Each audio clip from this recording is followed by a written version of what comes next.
Europe. Dito naman tayo sa rough road ng ano mga ito, bali dumaan tayo ng wala, no? Walang bago na ito eh. Basta ito eh, ikangahilig sa inyo, no? Pero tingnan natin. Yan ang ating sinasabak ngayon, no? So dandahan na tayo dito, gawa ng maraming bato at masyado magandang South Super Highway na ito. So yun, tanaw na doon ang Isla Verde. So dito naman tayo, yagpayag pa lang dito yun, no? Kasi talagang grabe naman ang bato dito.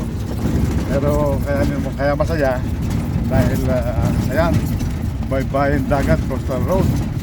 Mga nakamotor dito, hubad. Hindi lang manok, may piyon. Gagawin talisayang. Gagawin siya labat ng manok. Anyway, so tayo enjoy ang ating biyahe dito. Ayan, kakagad tayo dito hanggang Malabrigo na ito. Kanina ba kami nakipagbuno dito sa batuhan at ano naman, naka-omes pa rin sa kabila ng batuhan namin sinasaba na. Okay, signing out ha. Okay lang mga kahika. Yo.